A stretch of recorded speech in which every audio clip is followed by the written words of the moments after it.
looking at that transportation side of things. And it's very preliminary discussions. This is a public meeting in New York City. New Jersey DEP will be participating in it. But yeah, so I haven't really seen many solutions coming out of other states either on that. This sort of follows from what Ralph was talking about, but we had the ditziest thing occur to in our family about the transportation and pollution. Now, I think it's pretty well established that the newer cars are much more pollution favorable than older ones.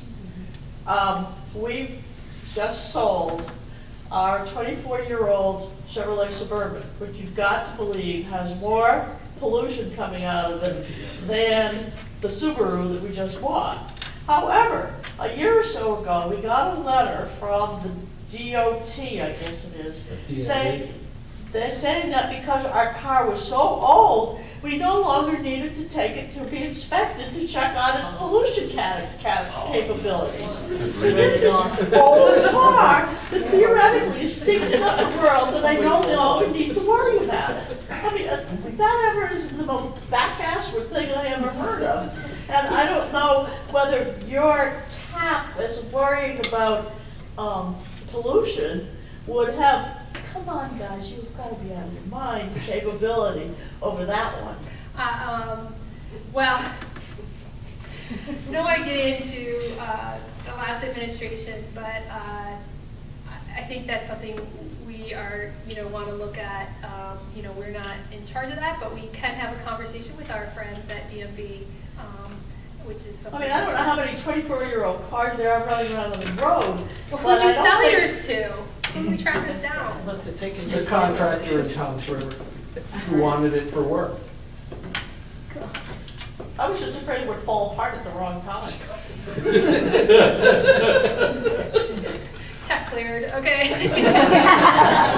Yeah, absolutely. No, we demanded cash. Oh my God. All right. All right, let's see. I'm already headed down. Around the same topic, just to add on, or a question, because I got to tell you, I commute to Newark every day, right? And if you could just get the traffic moving. I'm on the Parkway myself. I share your woes. Right, because it's, a trip that should take a fuel efficient 50 minutes turns into a fuel inefficient hour and a half because of the. But the real question is how much, or what can be done to create cooperation between the Department of Environmental Protection and the Department of Transportation? Well, I am optimistic that this energy master plan is really what's going to bring us all to the table to do that. The governor has ordered us to work together. Yeah, I think that one of the things that we looked at the department was with respect to the commute is the working hours and whether to avoid some traffic, people could be shifting their hours a bit. I mean, I think you see this in the private sector, as well, and the compression of a work week and all within the guidelines of what the state requires. It's all for public workers then? Yeah, at the department, at the DEP. I mean, we kind of looked at our workforce and what we could be, making a difference on, and that's something we just rolled out. I have a comment on Parkway. Uh-oh. My observation driving Jenny, the how Parkway. long are we doing this? I think I have to go. The slowups occur when there's an incline. I think it's a sight line thing too. Sight lines. Yeah. God help you if it rains. Traffic slows up as you go in. The driver be coordinated. Just push on the gas pedal about it. So, one last question. Greg, do you have any questions? Actually, I do. I have a couple of comments. Is it a recluse from asking questions? My witness, he's not really asking me to do anything for him. He's going to compliment our work at DEP. Well, see, on that point, is a lot of people thought, oh, it's great. Baykeeper, you have Debbie there. Everything we need her for, she has to walk out of the room. So we're the ones who get punished for her good work.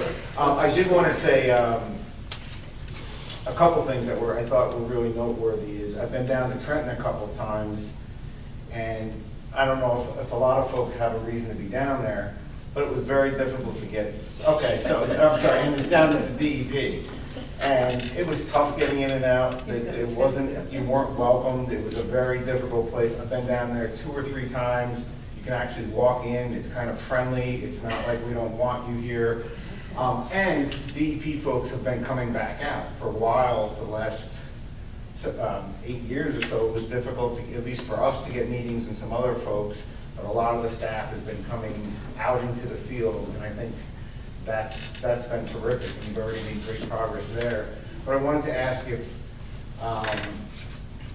and it's been a little bit tough, right? There's been politics that have slowed things down a little bit. The commissioner was acting commissioner up until very recently, so you guys were at a little bit of a disadvantage. But I didn't know if you were making, if there was the possibility of any more changes being made, or is DEP, or all the changes that are going to be made at DEP in terms of replacing people or adding staff, is that completed, or is?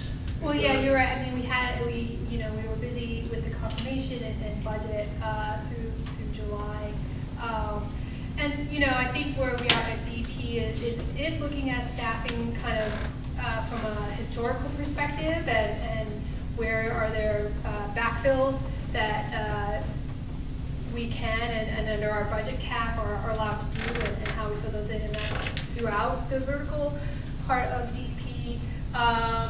And there may be some more senior staff coming on board.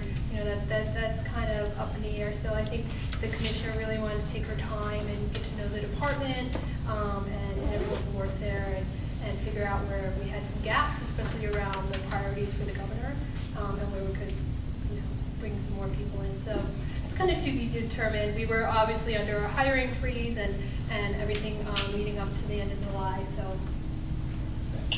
One more question, if I could. Wasn't it not too long ago that you were calling offshore, or the executive director at Baykeeper was calling not. Offshore windmills bird Cuisinarts? I never said that. No, I'm sorry. What you, in fairness to Debbie, what she did is she just checked to make sure that birds weren't getting killed a while ago. I never used that term. So, but Jay, you can still, I never quote used her that on term. that if you would. You'll be hearing from Larry Hajna. No, but like that we take it really seriously. I mean, especially where the placement are, and if we, like I said, if we kind of be identifying potential impacts now, I just don't, given where we need to be going with our energy production in New Jersey, I'm all about transparency and early stakeholder engagement, and I think that can make a big difference. Are there some technologies that can try to minimize the impact? I'm not sure. I'm not sure. I think that's something, we're talking to some of the other, I'm not a bird expert, but I'm hoping there's things we can learn from, we just don't have a lot of arrays offshore in the United States yet that we are gathering a lot of data from. We're kind of learning from the Europeans at this point, so, yeah. What does DEP say about diesel versus other fuels? I don't know. Nothing that I've heard publicly or privately, actually. Okay, last question, yes? DEP have a community liaison, so when we have an issue like Mr. Youngquist was asking about the natural gas regulator, who we can speak to and get some technical input in? Yes, Yes, we do. In our Office of Government Affairs and Local Government Assistance, and it's Carrie Kirk-Flew, who's been at the department a long time and knows it in and out, and she's out in the field all the time. So I'll give you my card, and then I can hook you guys up with her. She's within DEP? Yep, yeah, she sits, their office is actually up in the Commissioner's Suite, Local Government Affairs. And she deals with that, and she's a great point of contact because she can, field those questions. Can you spell her last name? Maybe,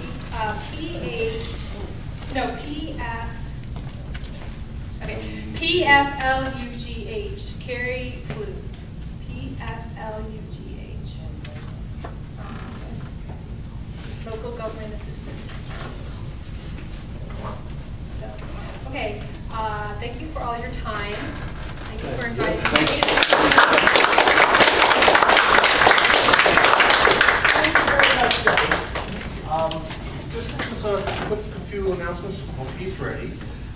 please drink because they made a full 60 cups. You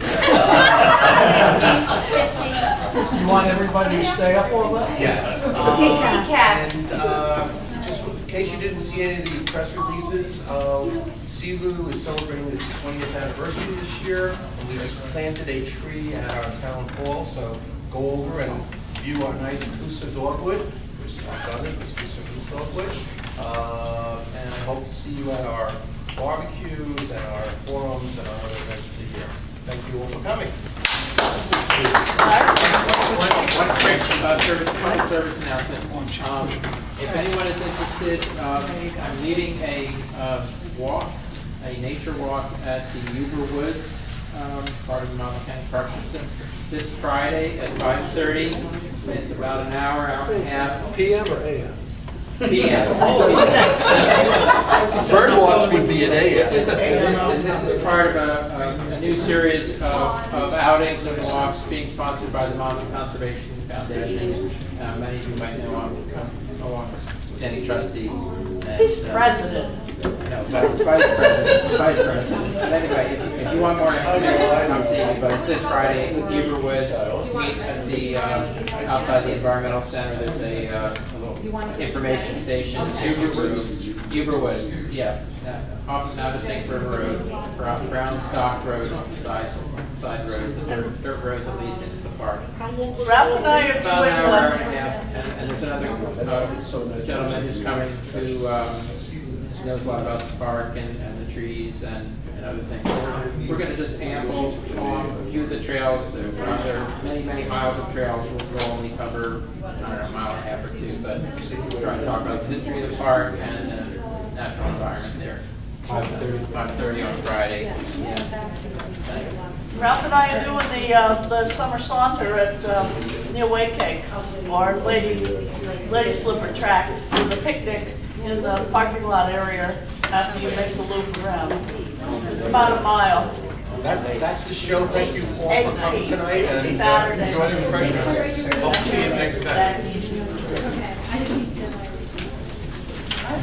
Okay. Well, I find your pictures over there quite astonishing.